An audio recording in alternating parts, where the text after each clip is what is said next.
knocked away. Marshall, Clark to the rim.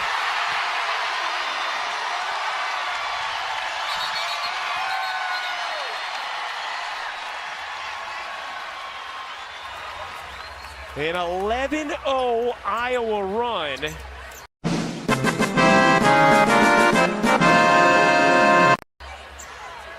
As one of the arena cameramen got hit there after the bucket, and the officials stopped play. Right here, this is Caitlin Clark all on her own, jumping out to double team. She sensed that she could get the steals, that she could create some havoc, and she did, and got the layup the other way. And let's go. Gabby Marshall approves.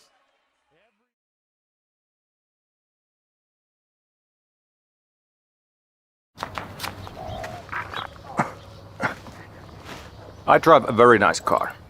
It's very fast, very shiny. But sadly, it's not built for the famous Aussie lifestyle. And I love the famous Aussie lifestyle. I love the fashion. I love the food.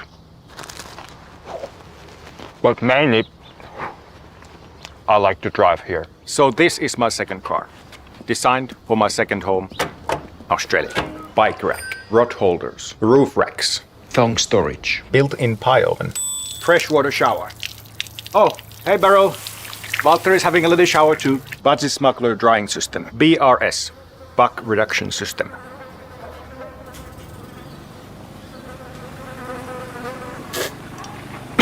Mullet aeration technology. Check this out. That's a bird. I'm going to be busy racing my first car. So I put this baby on Uber Carshare. You can rent it for free because I am very rich already. Australia's home of second cars. Valtteri will miss you. What up, everybody? Matty C. Okay, Matty C Sports. I have not had an episode in a while now. The reason why is dealing with really refocusing and redoing my whole mental psyche pretty much.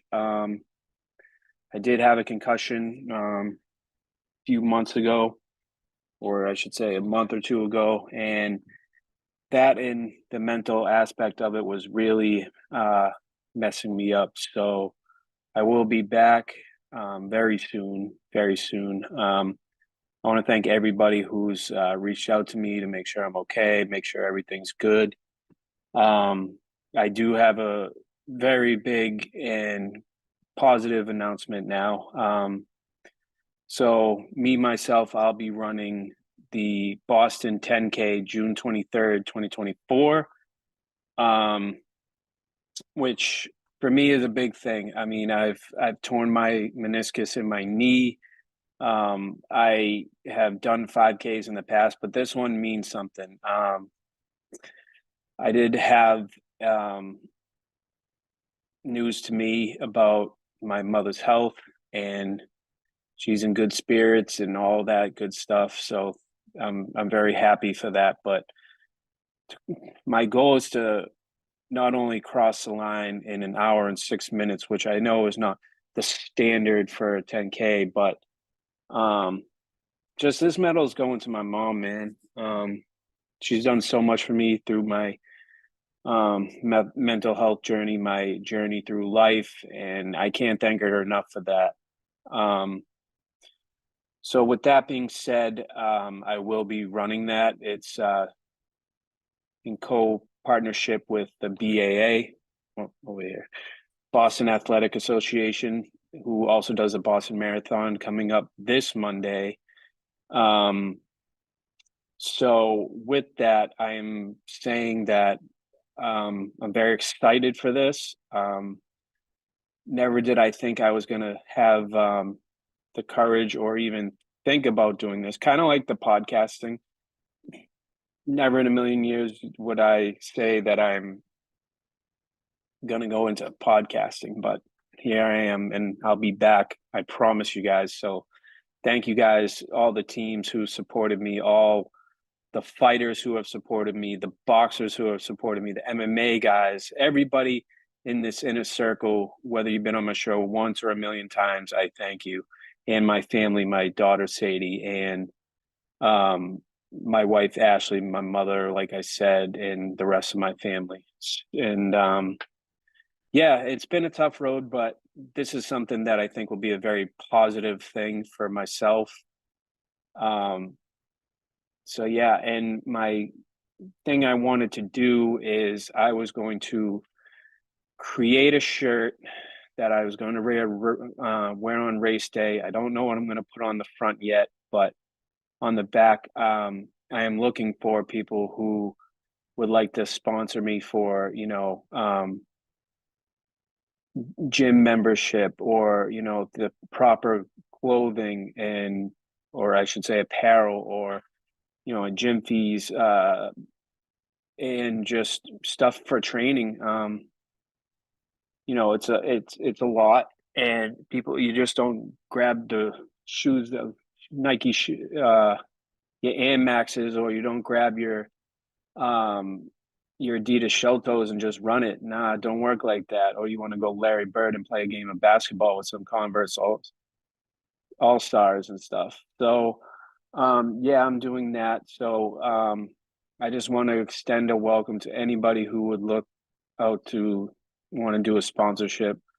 What I'm looking for is $20 to have your logo on the back, and you'll be shouted out on me through Facebook, Instagram, and Twitter. Yeah, I look forward to it, and I want to thank everybody who's really helped me through my mental health struggles, my when I had my concussions, the pointers I got from people to recover through it and do all that stuff. So yeah, if you want to reach out to me, my number is 781-812-9387, or if you want to reach me, email mcamron23@yahoo.com, or you can look for me, Matt Cameron, my Facebook, Matty C Sports,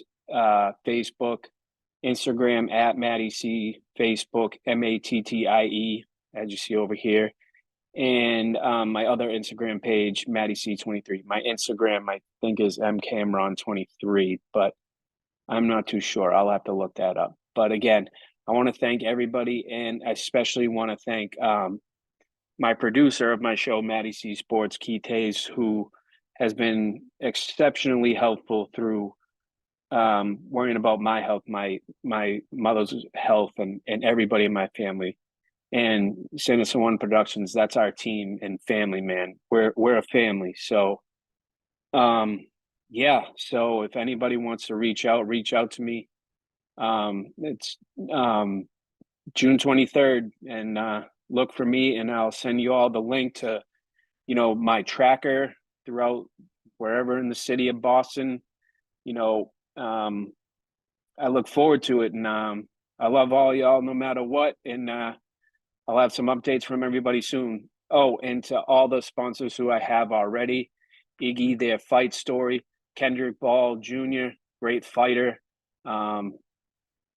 good person all in general; Worcester's own Jalen Renaud, aka Boxing's favorite boxer, who's pretty much my brother, and my sister, the Nail Boss, Zamata. Thank you as well, all y'all supporting me. Yeah, we'll have some more news soon. And again, if you're looking to sponsor, reach out to me, and I greatly appreciate it. And I will promote the hell out of you if you got a fight, or if you want to promote this, whatever you need to do. But again, thank you very much, and I love y'all. Oh, that's when I put my glasses on for the first time, was at the first dirt race, and I had these like sports glasses like right against my face and had a curved lens. I felt like I raced in a fishbowl all day. That's why I wound up with Hugo Boss metal armed glasses that fit in my helmet real nice. You got to take your helmet to the eye doctor and try on all the glasses. Well, there you go. Those glasses have stood the test of time. That clip of Byron winning and just running up front, is that not like the most Jeff Gordon? That's like one of the most Jeff Gordon looking clips I've ever seen. You know what I mean? Like, it looked like his old car The 24 was popping. The red, the flames. It was Ruby Ruby Reds. Ruby yeah. red. Get it right, Like Ruby sharp. Red. Jeff was behind stage because they brought him out because he was a grand marshal this week. And I was talking to him and I go, man, how have you not been racing for so long but still have the most swag in the garage? Because, I don't know, man, but these guys got to catch up. And he's just like rolling through. It was cool, man. It was a good weekend for Hendrick Motorsports. It was. And when you look at everything that was going on, there's just very few teams that can first have that much history, and second, to be able to perform under that pressure with everybody being there. And you know, I think it was, I don't even remember which Hendrick driver. We interviewed them all, but before the race, talking about the pressure of having to perform under those circumstances and how much they enjoyed being able to be in those moments. Because in those moments, when the pressure's on and you've got all the cameras and people pointing at you as you know, the cars to beat and the moment that you're in, it's like, I mean, that's like racing for a championship right there with 1,500 of your own employees there, and for them to go out and perform. I mean, those are the moments that you live for as a driver, to be able to perform under those circumstances and have all your people there and get the W, and not only a W, but a 1, 2, 3. Yeah. Impressive. So, you know, the only person that's going to be mad is probably Linda. I said this on a broadcast. Yeah. She's going to be mad because Alex Bowman finished 8th.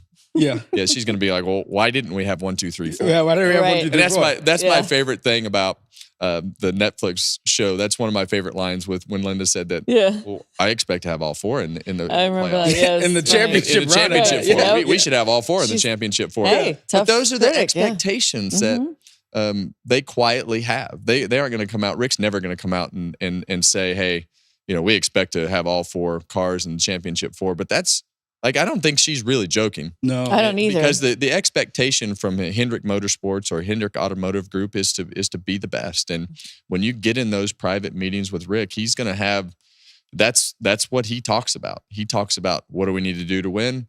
And when we're winning, what do we need to do to win more? And he gives his people the tools that they need in order to go out and perform, but also goes out and finds the right people, because you're only as good as the people that you have around you, and they do it as good as anybody. So Hendrick Motorsports rising to the occasion in a key moment. You mentioned the pit call with Rudy Fugle bringing William down before everyone else. Can you speak to that relationship with driver and crew chief and just having the trust there when your crew chief makes some of those different calls? Well, I've been categorizing as the rich get richer, right? Because they've won a couple races. They were in a position to gamble, to say, okay, we're going to pit right now because somebody has to start the trend of getting onto pit road and starting that pit cycle. But you know, at Martinsville, if the caution comes out, that it's over. Yep. Like your day is over. So he was 2.5 seconds behind when they pitted, came out of the pits, and by the time it all cycled through, he was racing for the lead with the 9 car and was able to put him in a position to have the lead and win the race. But having won a couple races, you could take that chance and put yourself in a position to make that call and be aggressive. And the aggressive call won. And they had a great car. They had driven from 18th all the way forward. And you heard a lot of guys talk about, you know, that it was hard to pass, but he didn't have any problem passing. Yes, and neither did your pick, by the way. Ryan Blaney, he battled through some attrition. Champ. What Champ adversity. They were in form. Listen, we've been talking about it all year because the Fords have been on this up and hill battle, but the 12 has been consistently running really well. He's been running well consistently. He's always in the top 10. He's always in the top 10. He's not like running top 5 consistently, but he's always Had a couple bad weeks in a row. couple bad weeks, but he's always probably the head of the Ford camp. Yeah. And the more that they have that little bit of struggle and the more they fight through it, the harder it's going to be to beat them in the championship, because they're going to have all this confidence like, okay, we're not that great when we unload, but we're going to figure it out. Yeah. And they keep doing that. And the other guy that has kind of figured it out starting at Richmond was Logano. Yeah. We've been worried about Logano for several weeks, and they went through some struggles. He talked about going to North Wilkesboro and learning something at that test. And we saw him race for the lead at Richmond. We saw him up front. He didn't really race for the lead this week, but either way, they ran pretty solid this last weekend at Martinsville. But the Blaney situation was really strange at the beginning of the race, it wasn't strange. It was great, actually.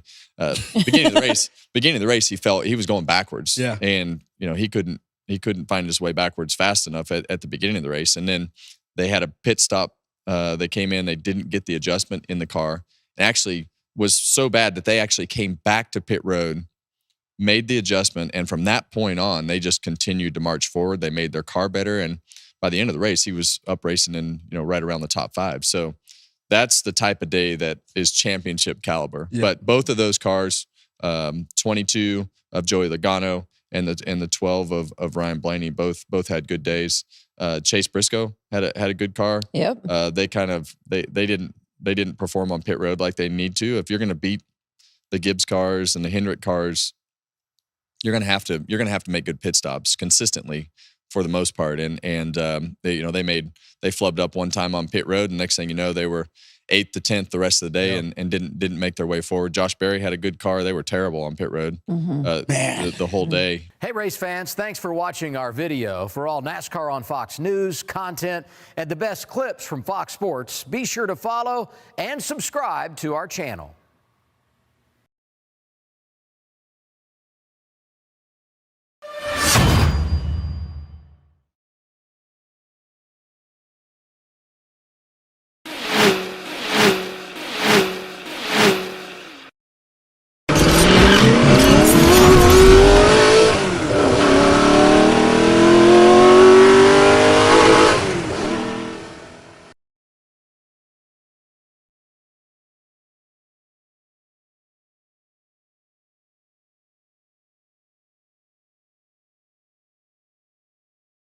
Driver, start your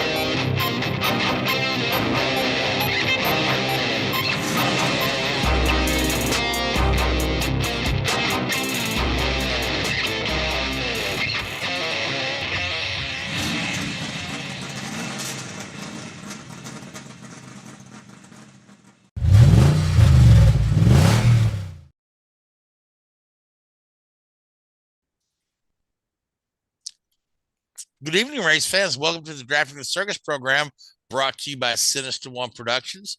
My name is Frank Santarasco. I'll be your host for the next hour as we go over this past weekend in racing and discuss next week. Joining me in the studio, Richard Uden, my man. How are you, buddy? How's it? Good. Yourself? Good. So we've got just you and I tonight. We've got Lee and Louise both away on assignment. Don't know what assignments they have, but I hope they get an A. First off, thanks to you folks that listened to us last week.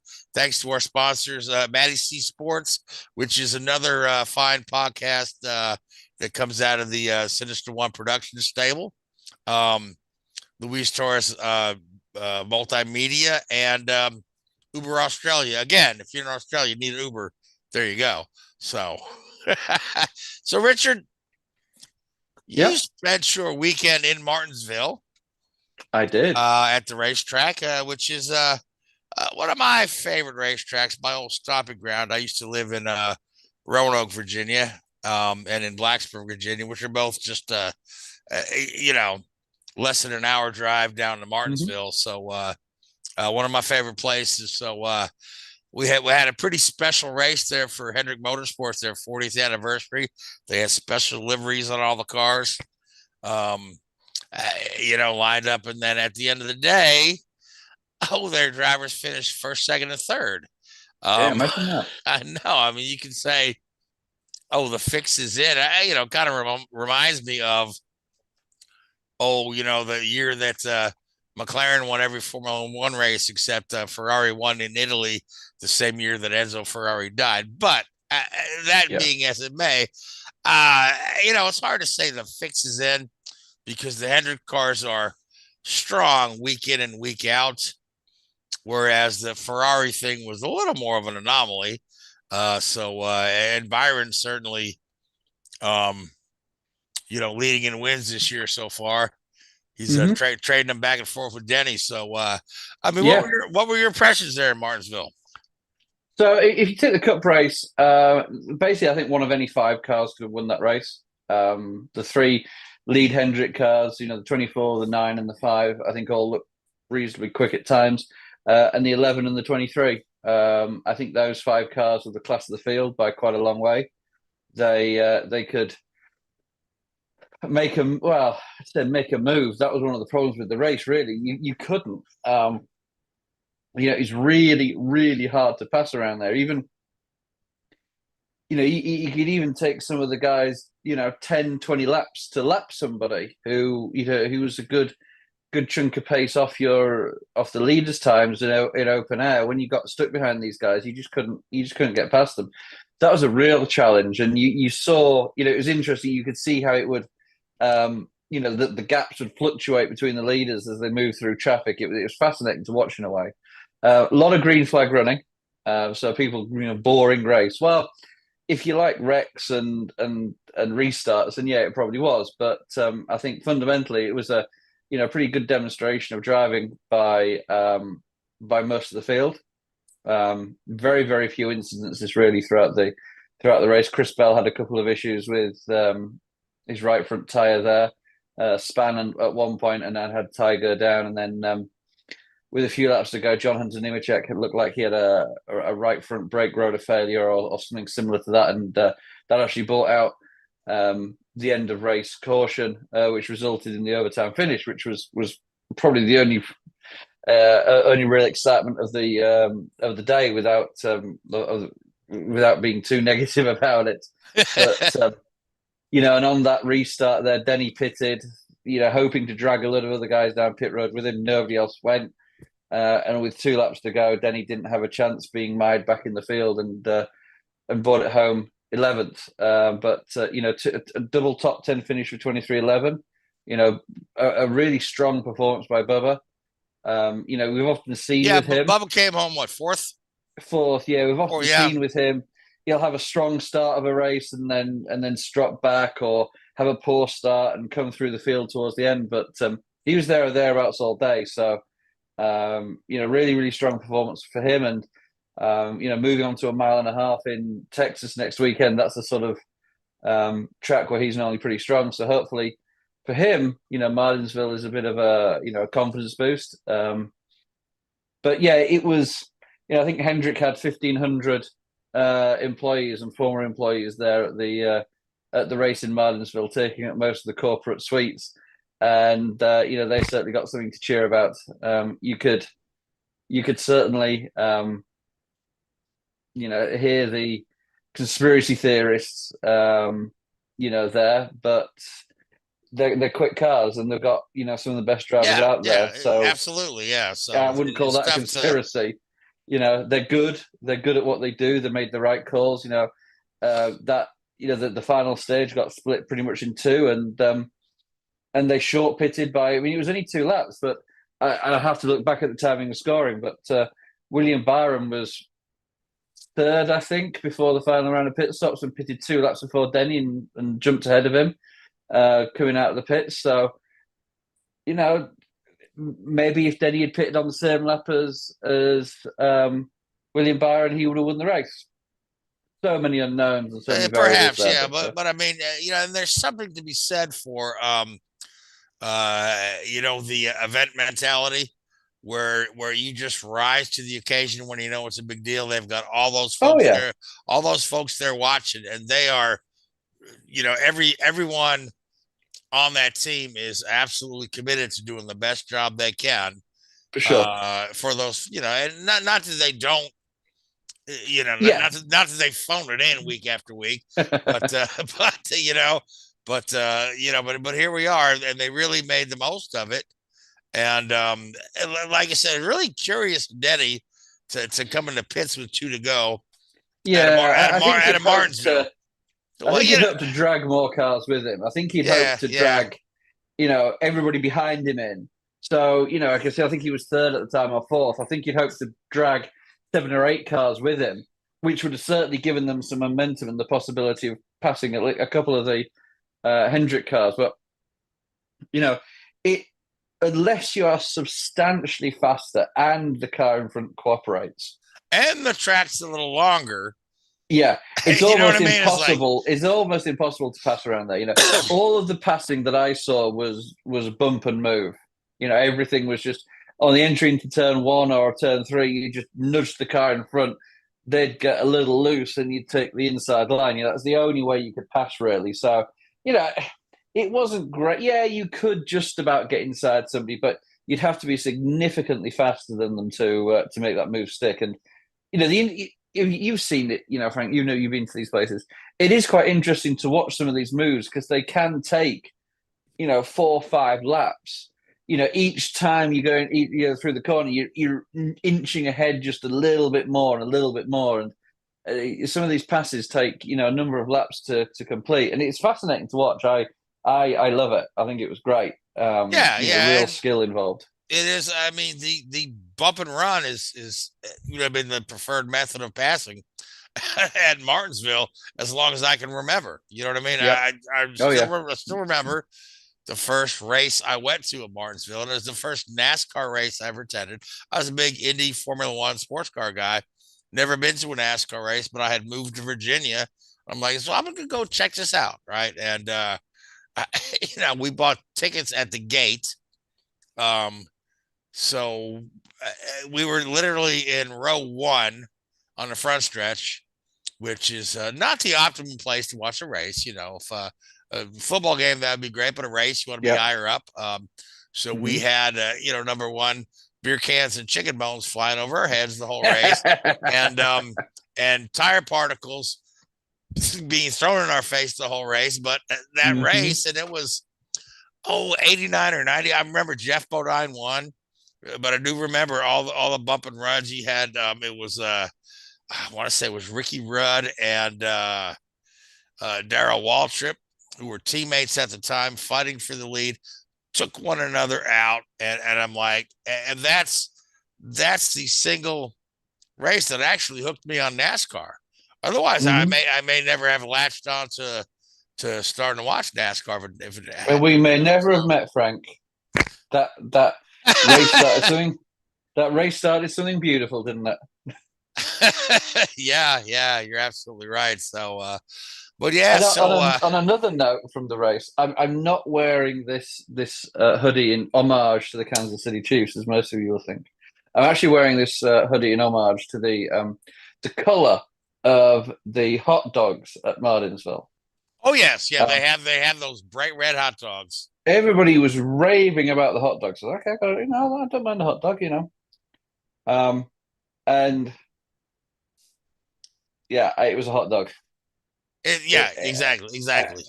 I mean, it was a hot dog, and it was bright red, and the water it came out of looked like it was like strawberry soda or something. It's it's like all these things. It's like it's like when I was in Texas last year. Everybody's like, "Oh, you got to go to Whataburger. It's amazing." Really? Just a burger, just a burger. Just a burger. Yeah, with lots of mustard on. Yeah, again, if you ask me, you want a good hot dog, get you all beef Sabrett's dog in downtown Manhattan, or a Hebrew National. You know what I mean? I mean, think, if these hot dogs were all beef hot dogs, I'm not quite sure what part of the cow is bright red. I must have missed that in my biology class. Oh, I think they're your typical turkey pork blend hot dogs. But if you get an all beef hot dog, it's compared to the garden variety of turkey pork hot dog. An all beef hot dog is really delicious. So, but anyway, here we are having another off topic thing about hot dogs. Yeah. So, but we had in addition to the Cup Series, we had the trucks were running.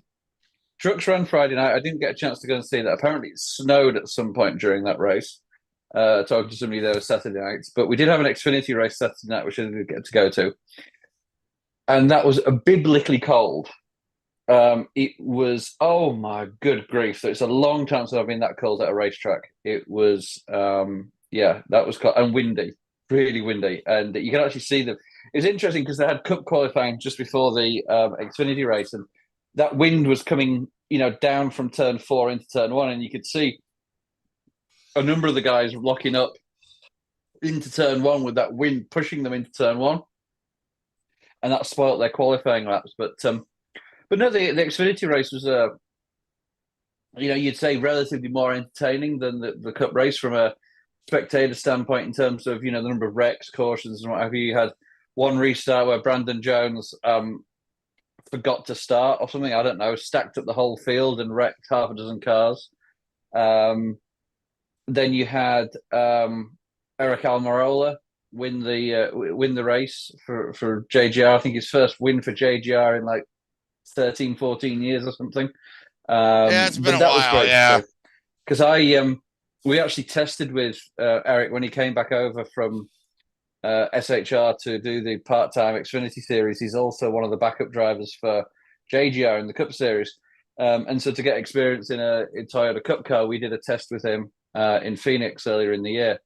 And so I spent quite a bit of time with him, and he's a great guy, really, really down to earth, just a really good guy. So I was really, really pleased to see him get that win for the JGR Xfinity program. That was a big boost for him. He's run well in the couple of races he's done for them so far, obviously running a part-time schedule. But it would be good to see where he goes in the future with that program, how far he can go. Because I think he, without talking to him and without going through any conversations, you probably got a little bit disillusioned, I think, with things at SHR. Last 2 or 3 years there, he never really had a shot at winning, and you're just going around doing the motions. You could have a fantastic weekend, and you rock up 15th.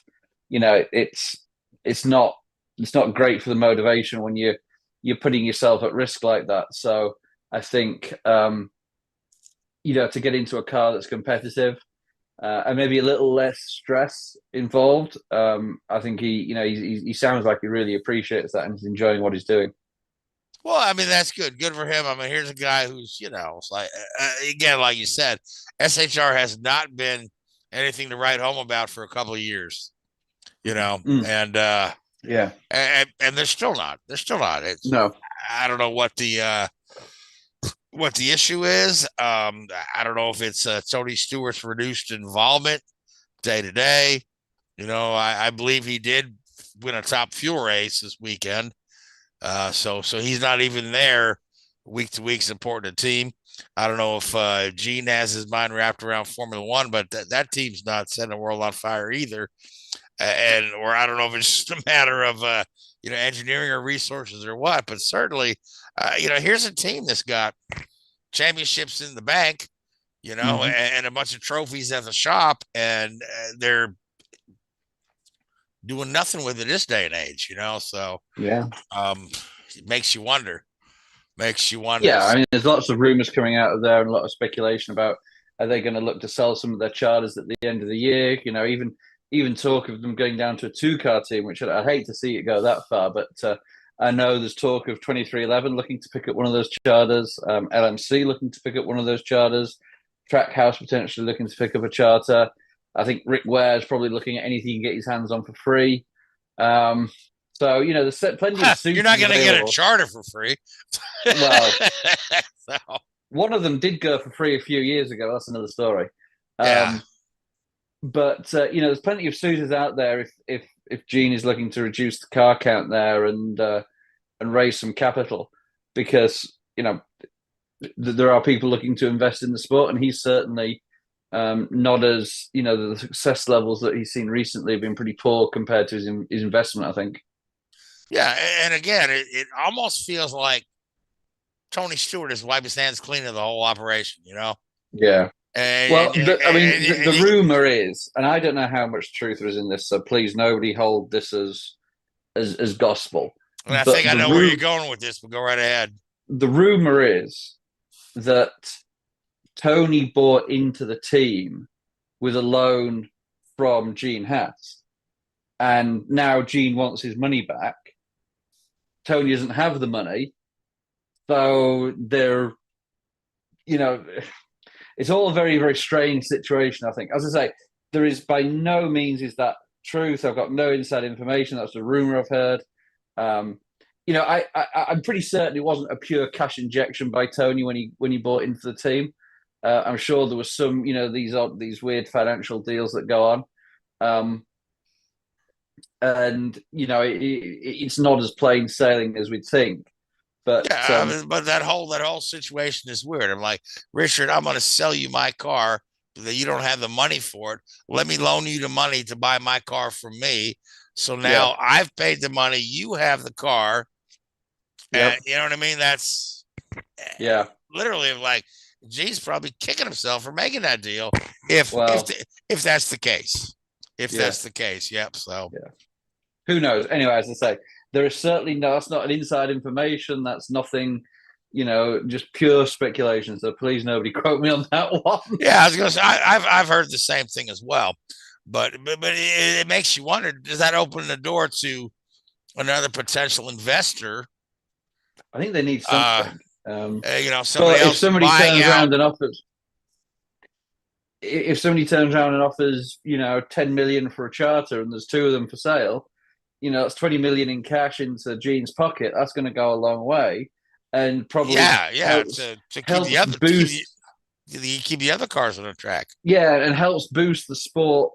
For two other cars that are able to commit a little bit more to the series and run with stronger drivers, because. And this isn't any disrespect to the driver lineup that SHR have got at the moment, but you go back 6-7 years, you had Kevin Harvick, Tony Stewart, Clint Boyer went there. Even Danica was, she was more than capable on her day. I know people ridiculed her, but she was just as capable of any of the guys that they've got in the cars right now, I think. Oh, yeah. Plus she brought a lot of sponsor dollars to the team too. Which you can't discount that as a tangible thing you bring to the team. No. So there's something missing right now for sure, and it'll be interesting to see where they go in the future with that. All right, so we're off of Texas next. Yep, and Texas, straight up mile and a half. I want to say Martin Truex finally gets that win. I've been picking Ty Gibbs week after week, and he's not won one for me. So I started. Probably Martinsville was probably his weakest race of the season for Ty, unfortunately. Well, I picked Martin Truex for that one. Yeah, and again, Martin wasn't particularly strong either. I know, right? I think the way the race fell as well made it hard, because I say it was so hard to pass. Yeah, and you visibly, you could be like half a lap down, but in reality, that's only 6 or 7 seconds over an hour-long run of green flag running. It's not a huge differential, and it probably makes it look worse than it is. Your classic Martinsville, where you're getting, 20, 30, 40, 50 lap green flag runs and then caution, sort of bunches everybody back up and makes it a little bit closer. That race did spread out pretty quick. Oh yeah, absolutely. Yeah. So one of them races I went to back in the day had a long green flag run, and Ernie Irvan ran away with that race. Because it's funny to say the cars get spread out of Martinsville because the track's so short, but they do. But after the green flag, they're on top of one another. So all right. So I'm gonna sorry, very quickly before we go on. It was interesting to read some of the comments by Joey Logano. His comments were it's all down to the tire. He said we had this great race in Bristol, and then they go to Martinsville, which is a half-mile track as well, and it was a terrible race in many people's eyes. And as he said, it's difficult for Goodyear to find that happy medium. They produce tires which shred themselves, and everybody thinks it's a great race, but obviously it doesn't look good from Goodyear's perspective that they're having tires that are falling apart and everybody's pointing the finger at them. But then they produce a really good tire, which fundamentally it was for Martinsville, and it's a boring race. So, you've got to find that sweet spot of tires that drop off, but yet don't fall apart. It's that balance. And speaking of the tires at Bristol, I saw something very interesting on social media the other day. Somebody is selling, it's like a mason jar Oh, I saw that. Full of tire shreds, genuine tire shreds from Bristol for $50. I'm like, okay. Ooh. But Seems like half the price. I guess the money is supporting some charity or a school. Their drinking fund. I forget exactly what organization is benefiting, but I'm like, okay, I've got a lot of interesting racing souvenirs, right? But a mason jar full of tire shreds, no, doesn't really appeal to me as much as. It's like when people were selling like Britney Spears chewing gum from one of her concerts or something like that. You know, it's like, really? Okay, right. Tire rubber is not a Yeah, no, I've got some lug nuts that I know came off of Dale Earnhardt Jr.'s car, right? And that's, that's pretty cool. And I've got some lug nuts sticking around somewhere, I think. Yeah, the old painted yellow ones, yep. Oh, so, yep. Funny things, you go to, I was at Kentucky, the media center, they just hand them out. They just bring them in there, hey, who wants some of these? Well, yeah, so what the heck? Yep. All right. So, other NASCAR news, Bob Labonte, the patriarch of the Labonte family. And I know our title on the show says Bobby Labonte, but that was a typo. Thank you. Autocorrect. Bob Labonte, who was a longtime crew chief in the series. But again, here's a guy whose two children, Terry and Bobby, both became Cup champions, and he was very instrumental in their early career, being their crew chief and team owner early on. And here's a guy who's just been, involved and immersed in NASCAR for years. Passed away, and he's known and loved within the sport. So our thoughts and prayers go out to his family and friends. Certainly. Richard Petty had some very nice things to say about Bob Labonte today on social media, as did, of course, both of his sons, Terry and Bobby. So, here's another, racing legend that'll be missed. And then on the heels of that, I just before we came on the air, I read a little tidbit that Charlie Patterson had also passed away. At the age of 90. Charlie's been fighting a battle with cancer for the last several months. But Charlie, he made drive shafts that were on 80% of the NASCAR cars for a while. He also worked in INDYCAR, and he worked closely with a couple of guys that you may have heard of, like Paul Newman, Bobby Rahal, and Tony Stewart. Yeah.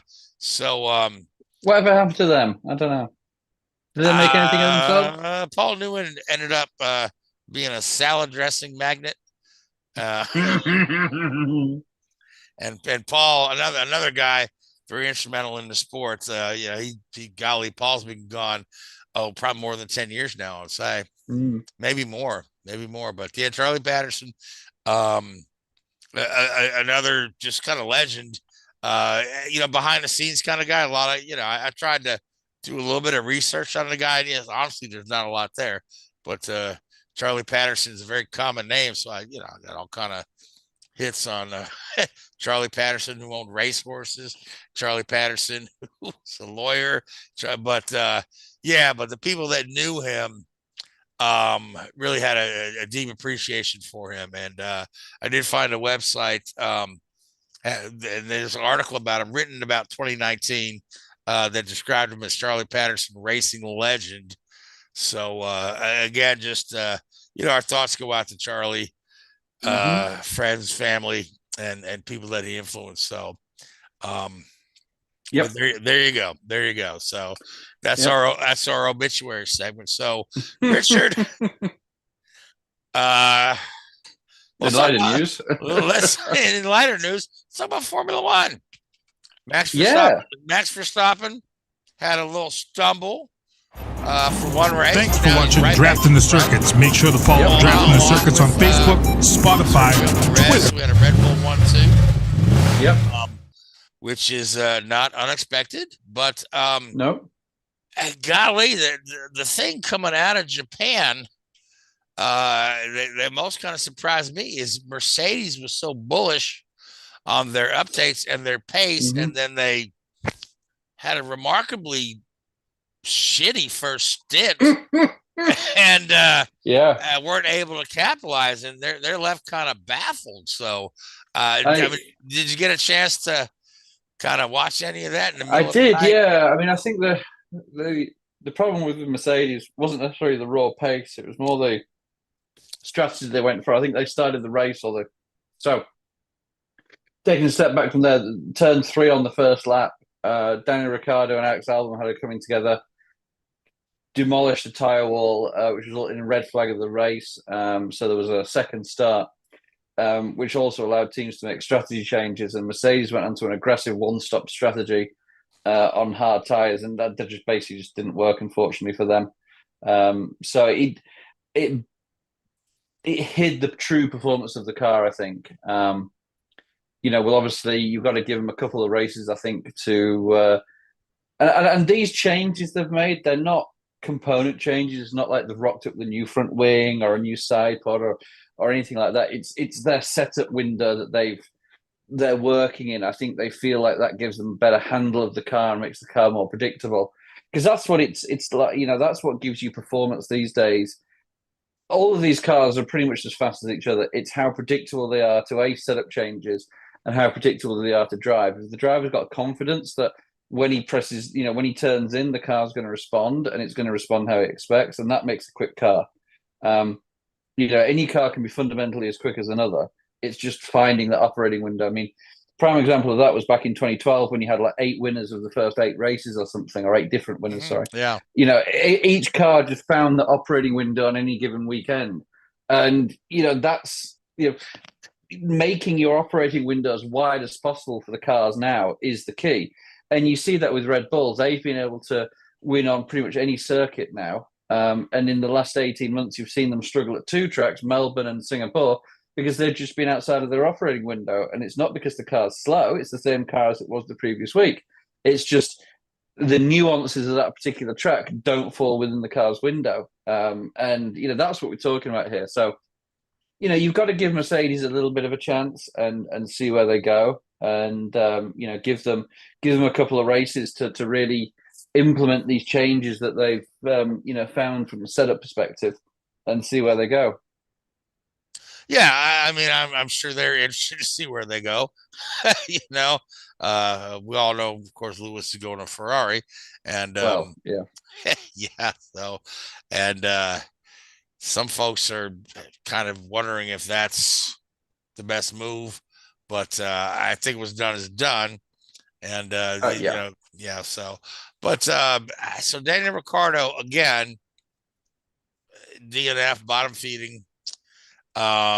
Here's a guy who really now his teammate Yuki Tsunoda has gained points in several of the races this year. I mean, he's not in contention for the championship, but compared to Ricciardo, you gotta wonder how long till they ask Ricciardo to step aside, because you got Liam Lawson. Yeah, I mean, chomping at the bit, dying to get in that car. Yeah, you've obviously got Liam there, waiting in the wings, and he did a very impressive job when he stepped in for Daniel Ricciardo after he broke his wrist in Zandvoort last year. So there is obviously pressure. Now, this past weekend, I don't think you can point directly at Daniel Ricciardo. It was a racing incident. It was one of those things that can happen to any driver in the field. The fact that I think he qualified 11th, didn't he? Which was a pretty strong qualifying performance, if I remember rightly. From where they've been, comparatively, yeah. So, he up to that point, he'd done what he'd been asked of him.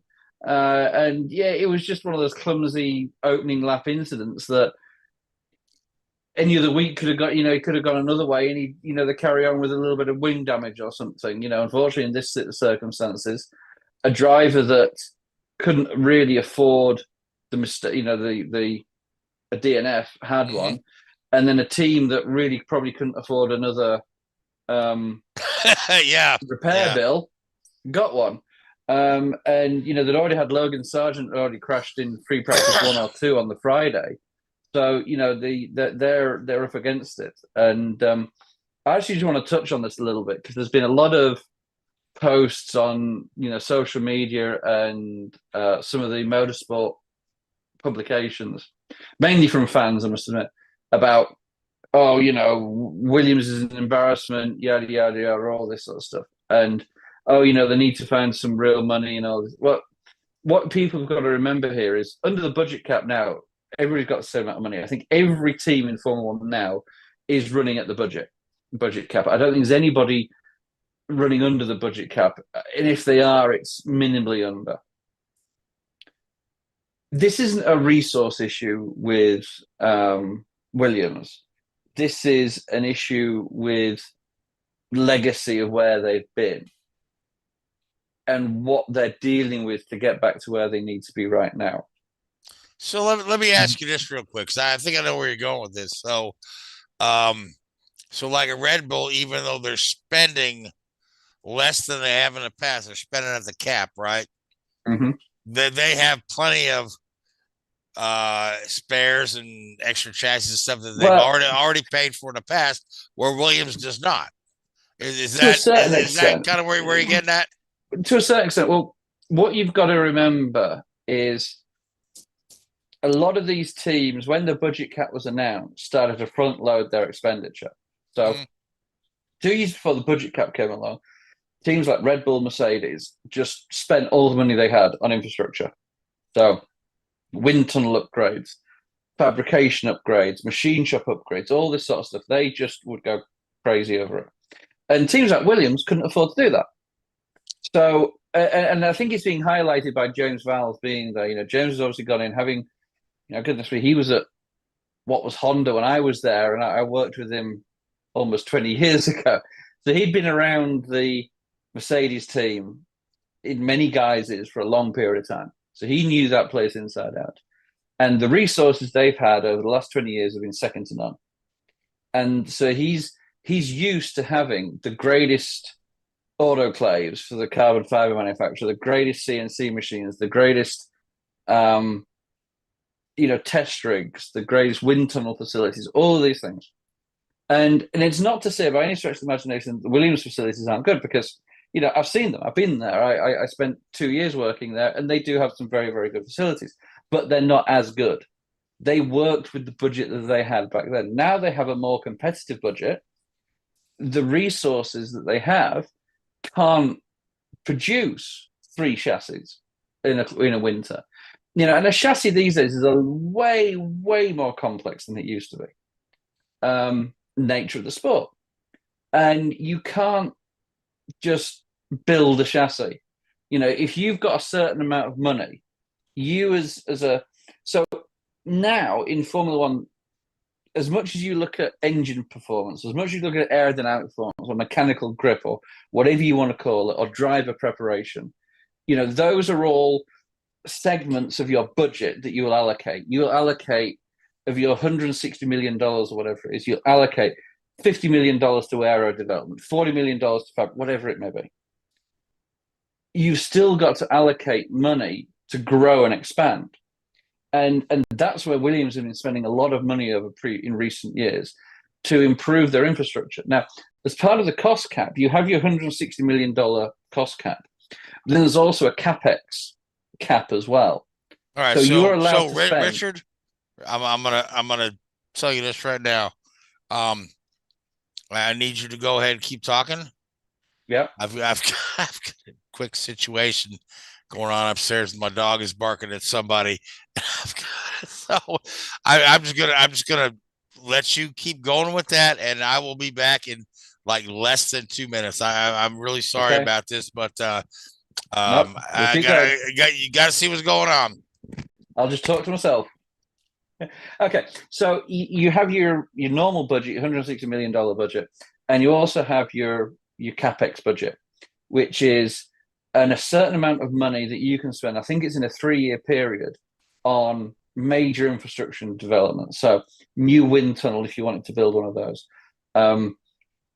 new test facilities, stuff that isn't going to be a consumable, stuff that adds to the capital value of your company. And Williams are looking to heavily invest in that, and this is one of the big negotiating factors that Williams and specifically James Vowles had last year when they were discussing these things at the technical meetings. He wanted to spend more money on capital expenditure from a Williams perspective to help improve their facilities, but that was declined.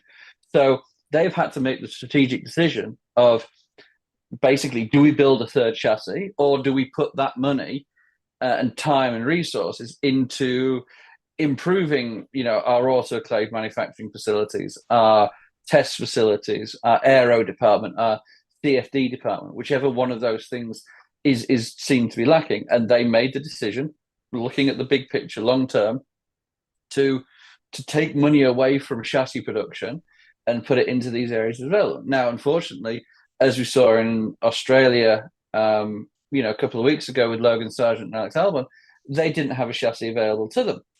And even now they're having to carry out repairs to the chassis that Alex Albon was driving to get them through to the Chinese race. And it's going to be probably another 6 weeks before they have a third chassis available to them. So it certainly put them on a back foot, but it's a strategic decision. And it talks of the lingering legacy of lack of financial input at Williams, not a current situation. And it really frustrates you when you see some of these comments, because people don't. It just shows the naivety of people that, the keyboard warriors, if you like, that sit there and spout all this stuff about, Williams are a disgrace, they're an embarrassment, they shouldn't be in Formula One if they can't build 3 chassis. Well, you know what? You put yourself in that position. It's way more complicated than anybody could ever imagine. And I know some of the teams out there that when the budget cap was introduced, they actually hired people to manage the budgets, in a real, like down to the nut and bolt level of expenditure, far more than has ever been done. So it's a real test for these teams to get themselves in a position where they can, be competitive with the budgets they have available to them. Again, Williams is muddling through the best they can, based on the, if you look at the history of the team, where they've been and where they are. I mean, how many championships does Williams have? 13, I think, in total. I was going to say they have a stack. 7 constructors and 6 drivers. Right, but then they lost their founder. They were sold out. Mm-hmm. Frank had to step away, and then Frank passed away, and Ginny passed away, and then daughter had to. Claire's not as active in it now. Claire had to relinquish control of the team, so you got that kind of gap there, and any team that's been around for a long time has those gaps in performance. McLaren has some very lean years, right? Oh yeah. Ferrari's had some very lean years, right? So Mercedes has some very lean years before they came back, and they're a little lean now, but not as lean as Williams. So, but what a lot of people don't realize is that a team like Williams is a private team. It's not. It was never backed by a manufacturer. It was never it's not owned by a BMW, a Mercedes, a Ferrari, a Renault, whoever. It was always a private, independent team, and they had offers. BMW almost bought them out or tried to buy them out, 20 odd years ago. But Frank and Patrick would never sell to a manufacturer, and that I believe that was part of the long-term contract with Dalton Capital, that it is a contractual thing that they will not sell to a manufacturer. They'll accept investment, but they'll never relinquish that branding of the Williams name, and quite rightly. But even back in the 80s and 90s, when the Williams were dominant and successful, cash flow was always an issue for those guys. The stories about, Frank asking Bernie for like prize money in advance because they were, struggling to get through to the end of the year, or, Bernie would buy an old car for for $2 million when it was only worth 500,000 just to give Frank a little bit of cash to get him through a couple of lean months. Yeah, and there's a couple other stories of Bernie doing that for some other people. It was all part of the old man's get, the old guard. The Braun team. Bernie kind of secretly helped them out as well. So yeah. Oh yeah. I mean, Williams on the outset looked cash rich with the Saudi Airlines and whatnot, but they weren't putting as much money in the team as, say, Marlboro was putting into McLaren. Oh, nowhere near. Or Elf was putting into Tyrrell. So yeah. All right. So next item on Formula One, Michael Andretti opened up a facility in Silverstone where he intends to run Formula 2 and Formula 3 teams out of to create his own little ladder to get people into his Formula 1 team, which he may not be able to launch until 2028. But I mean, it is what it is. I mean, GM Cadillac is still trying to push the FIA into get it in there, but I think Michael's taking. I think the FAA have got a problem. I think the FAA are all for it. Oh yeah, the FOM. FOM are the ones that are FOM are the digging ones their heels in. Yeah. So, and again, I mean, there's some speculation that Red Bull could sell off Toro Rosso. Or whatever the hell they call it now, right? I think there's three teams that would seriously consider selling up. I think there's Haas, there's Alpine, and there's RB, whatever they're called these days. Toro Rosso, Minardi, Stake or whatever. I don't know, right? So. Well, no, you see, Stake are Audi. So Audi's, they're set. So I think there's those three teams. Oh no, that's Sauber. Yeah, that's Sauber. Yeah. So I think there's three teams now that fundamentally, you would look that if you put a fat enough check under their nose, they'd be interested in selling. But the counter that, all of the talk coming from Michael is we're doing this ourselves. We're going our own way. We've got all this new talent in. And I mean, so they had an unveiling in Silverstone of this new facility. And they had a photograph with all of the staff outside. Now, if that is the staff that they have hired to work on their Formula One project, I mean, there was 30 people in that photo, maybe 40. So there's, some probably highly skilled engineers. I didn't look too closely to see who's in there, but you're talking, tens of millions of pounds a year just in salary to build a car that may not be allowed to race. And they're right about building another facility there in Silverstone as well. So Silverstone will have two facilities. Yeah, but my understanding is that the Silverstone facility is to run Formula 2 and Formula 3 teams. Well, you're going to have, I think there'll be one facility is going to run Formula 1 itself, and then there's going to be another facility which will run Formula 2 and Formula 3. Formula E, which they already have a team, they're based in Banbury, which is 25 miles from Silverstone, which is where Haas are based out of. That's where the Andretti Formula E team are based out of. And he's also talking about doing WEC as well. So, and he'd base them out of there as well. So, I mean, goodness me, it's talk about having your finger in a lot of pies. I think he's going to start having to put some of his toes in the pies as well. Plus, he's building this huge new facility in Indiana.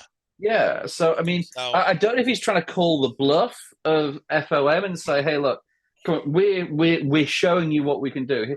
And I don't think for 1 minute anybody is concerned about the seriousness of this project. I don't think anybody is sat there going, oh, he doesn't really mean this. He's not really going to do it. It's going to be a half-hearted effort. It's going to be like the Caterhams and HRTs from back in the day. Right. Nobody's bothered about that, despite what FOM said. FOM said, oh, I don't think you're going to be really competitive. Sorry, that's not FOM's problem. Yeah, I was going to say, you guys let Haas on the grid, right? You're creating excuses for not allowing their entry rather than, basically being honest about it and say, we don't want somebody else to play in our sandbox. We like what we've got. Exactly. Yeah, we like a 10-way split. We do not want an 11-way split. And that's what it comes to look down at it in another sporting context. It's like all these guys that are going over to play live golf and leaving the PGA Tour. You know, they're given this $200 million signing on bonus, and they turn around and say, "Oh, I'm doing it to grow the game." Bullshit! You're doing it to grow the game. You're doing it to get $200,000. You're doing it to line your pockets. And there's a couple, in all fairness, have turned around and have said that. They've said, "I'm doing it because I've been given $50 million. I'd never have earned that money myself playing PGA Tour or whatever. And now my family and my kids and my kids' kids are now set for the rest of their lives." Okay, fair play. You know, you've been honest about it. Don't give me this crap about, oh, you know, I want to spend more time with my family. Absolute bullshit. Sorry, not buying that. The pure reason FOM do not want Andretti in is because they do not want to share the money. And now Andretti have turned around and said, well, okay, here's $600 million then. Oh, crap. We didn't actually think they'd find that money. Oh, God. All right, well, let's come up with some other reasons not to let them in. You know, oh, we don't like the colour of the door on your shop. You know, I mean, it's going to get to that level of pettiness. Yeah. And I don't know if it'll ever go to tribunal or court, or I don't know what the lay of the land is here. But I think if you know, ever get any, legal analysis of this, there is certainly a concept of a non-compete or restriction of business clause in some countries. I'm sure this would have been, anti-competition laws, which this I'm sure would have been in violation of. And I'm certainly not one of these people that wants to, give everybody, a handout and a share of the pie. But if these people are prepared to put the cash up and it's genuine and it's real and they can prove it, which I don't think has ever been in any doubt. And they're bringing in one of the largest automakers in the world, General Motors. You know what I mean? As a partner, right? And of course, and they've got Gainbridge in there, and Gainbridge is worth like $4.7 billion annually. So you can't.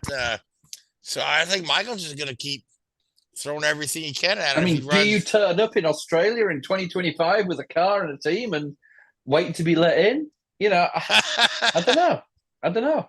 It's old Colin Chapman trick. Yeah. Bring your car every race till they let it in. So, all right. So we've only got about 9 minutes left. We need to turn our attention to the IndyCar series. So, speaking of Formula 2, Formula 3 teams, Prema Motorsports, who's one of the biggest teams in Prema, one of the premium teams in Formula 2 and Formula 3 is announced their intent to go full-time IndyCar racing in 2025. 2-car entry, Chevrolet engines. Yep.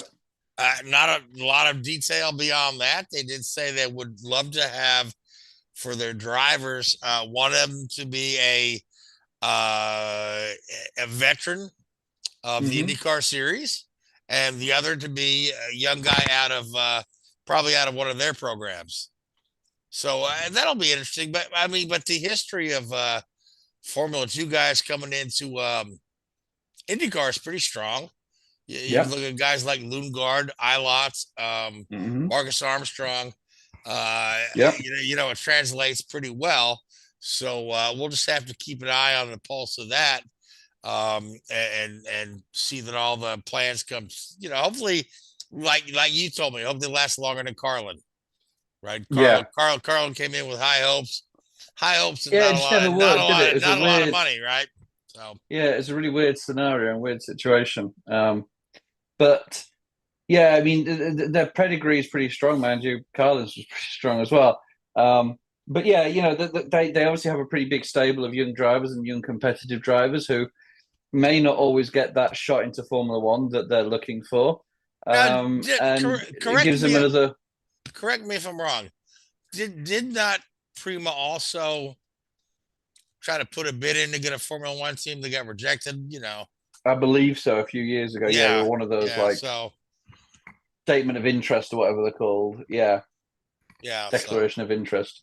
But it'd be interesting to see. Of course, we've had the rookie test, or not the rookie test, but a test this week in Indianapolis where Kyle Larson was driving. They had the they did the all the rookies and the refreshers.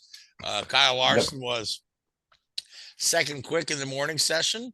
The afternoon session was rained out after a few laps. But if you look at the top of the set, Newgarden was fastest. Newgarden was fastest one there. Which is kind of surprising because usually Penske is kind of low key in these kind of open tests because they tend to focus on race setups and whatnot and not so much on put up the fastest time. But Newgarden was fastest, Kyle Larson second. Next couple of guys were out of Ganassi, Palou. I want to say who else drives for Ganassi? Armstrong? Dixon. But, Dixon, yeah, I've heard of him. But sixth quick was Santino Ferrucci in the AJ Foyt car.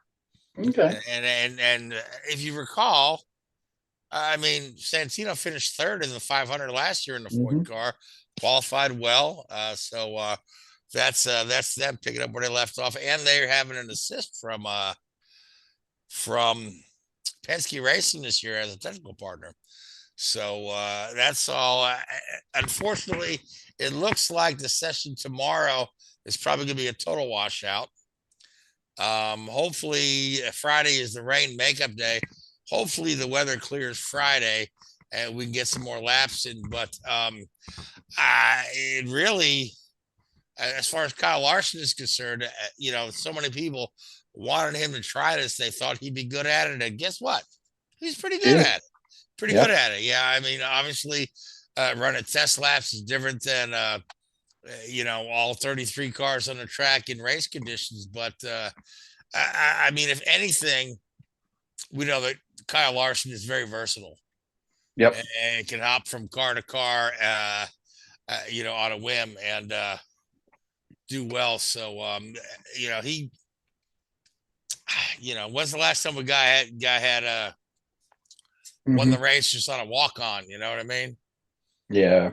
So we'll see. Good for him. So we've been discussing this briefly in our little chat group. I wonder what's your take on the David Malukas situation at McLaren?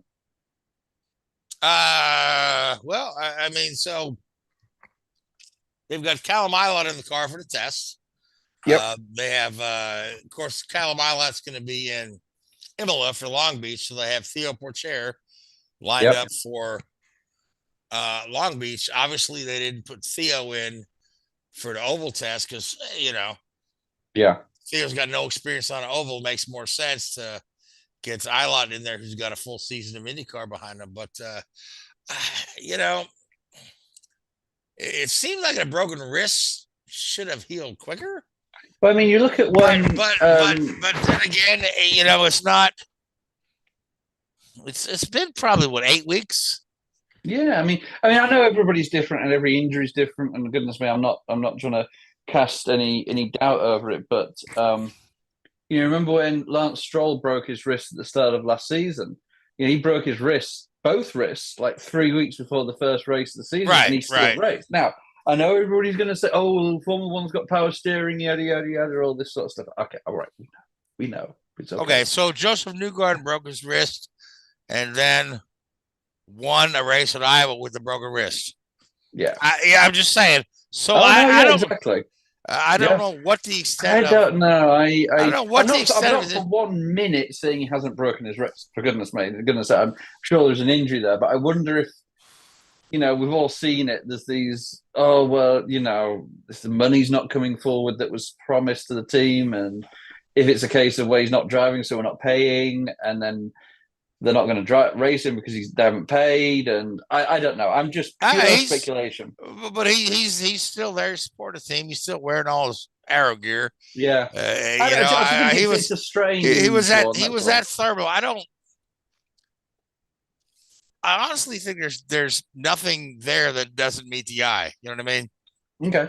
I think he's just not been medically cleared to race. Yeah. And there are a lot of bones in your hand and your wrist. Oh, for sure. Yeah. It could be something very different than Lance Stroll or Joseph Newgarden had. So, I mean, if you remember watching the Drive to Survive season from last year, Lando Norris was very concerned about Lance Stroll's ability to use his wrists, not necessarily for driving, but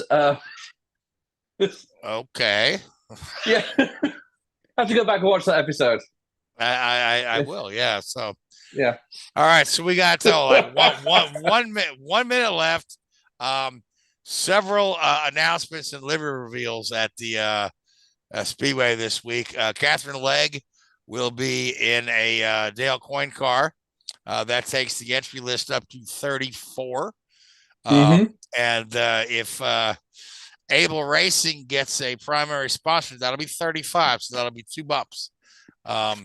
So Able Racing has RC Enerson in their pocket, but RC is trying to get RC and his dad, Neil, trying to get a primary sponsor. If they don't come through, Able has some feelers out to a couple different drivers to be entry number 35.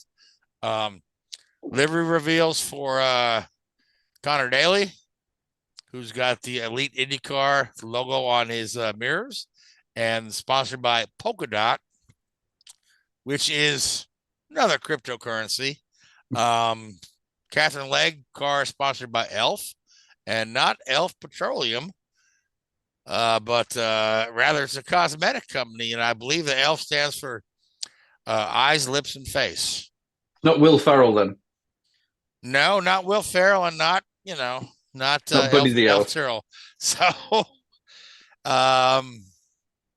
and Marco Andretti brought out his livery. So all those announcements going on as this really the open test in April really kind of kicks off the month of May, even though we're not technically in May yet. In April. Exactly. Like March Madness that finishes in April. That's March Madness finishes in April. Yes, indeed. Yep. So, all right. So that's about all I've got. You got anything else, Richard? Because we're on a green white checker now over time. Well, if Louise and Levi can't make it again next week, we're going to get Piper here to come and give her opinion on it. She does watch most races with me. She'll sit in the chair with me and watch them. So she knows her stuff. Is that like Toonches the driving cat? She's thrilled to be here, as you can tell. All right, so I want to thank you, Richard. Say hello. I want to thank our producer Keith Hayes, Lee and Louise. I hope you guys had a good night off.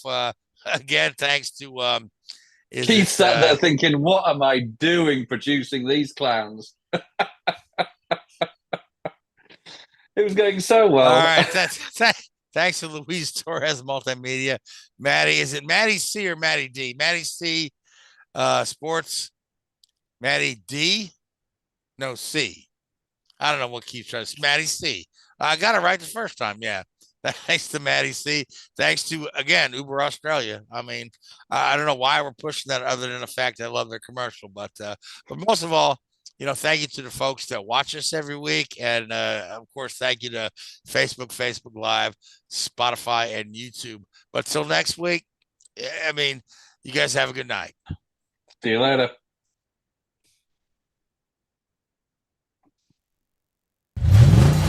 Thanks for watching Drafting the Circuits. Make sure to follow Drafting the Circuits on Facebook, Spotify, Twitter, and YouTube. Drafting the Circuits is a Code Sinister One production.